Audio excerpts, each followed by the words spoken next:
আমরা এই পর্যায়ে এসেছি। আপনাদের আমাদের শুধুমাত্র এই দলের প্রতি ভালোবাসার কারণে, আমাদের জিয়া পরিবারের প্রতি আমাদের আস্থা এবং বিশ্বাসের কারণে, তাদের নেতৃত্বের প্রতি অবিচল আস্থা থাকার কারণে আজকে বাংলাদেশ শুধু সারা এশিয়ার সর্ববৃহৎ রাজনৈতিক দল হিসেবে বাংলাদেশ জানাতে পারে।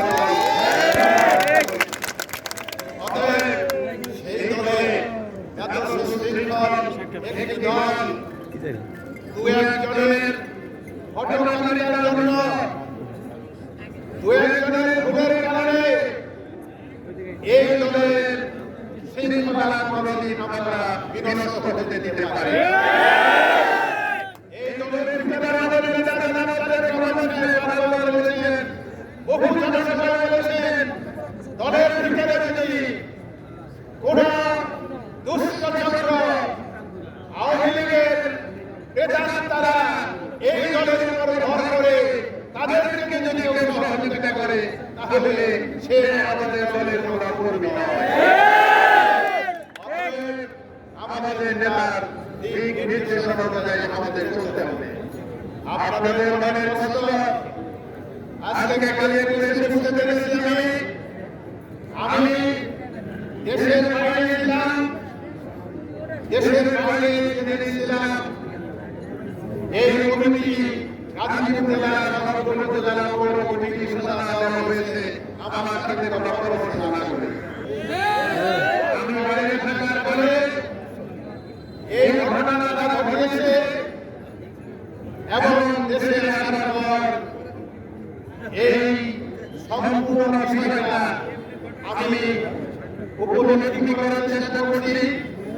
আপনাদের কথা দিয়ে যাচ্ছি, ইনশাআল্লাহ আমাদের নেতা জনাব তারেক রহমান সাহেবের সাথে আমরা সাংগঠনিক টিম, আপনারা জানেন ঢাকা বিভাগে আমি সাংগঠনিক সম্পাদক হল, আমার সাথে আরো দুইজন সাংগঠনিক সম্পাদক আছে।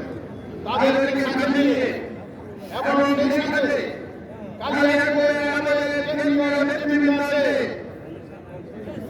আমাদের সিনিয়র নেতৃবৃন্দ আছেন, তাদেরকে সাথে নিয়ে পুরা ঘটনাটাকে ভালোভাবে বিশ্লেষণ করে আমরা অবশ্যই আমাদের নেতা যার দিকে আমরা বাংলাদেশে শুধু কালিয়াপুরের জনগণ নয়, সারা বাংলাদেশের 18 কোটি মানুষ যার নেতৃত্বের প্রতি বিশ্বাস এবং আস্থা রেখে যার দিকে তাকিয়ে আছে, আমাদের সেই নেতারা তারেক রহমান সাহেবের সাথে আমরা কথা বলে অবশ্যই এই গাজীপুর জেলার যেসব উপজেলায় এই ধরনের ঘটনার উদ্ভব হয়েছে, বিশেষ করে কালিয়াপুরে যে বিস্ফোরণ হয়েছে, এর সমাধান ইনশাআল্লাহ করব।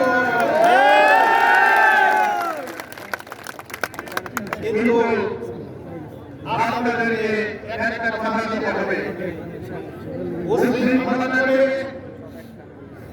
কোন রকম সন্ত্রাসী কর্মকাণ্ডকে কোন কিছু সমাধান করা যায় না এবং আমাদের দলের প্রকৃত কোনো নেতাকর্মী মুসলিম সমাজে বিশ্বাস করে না, সন্ত্রাসী কর্মকাণ্ডে বিশ্বাস করে। আমরা আপনাদের প্রতি থাকবে, আপনারা সুশৃঙ্খল থাকবেন, আইন শৃঙ্খলা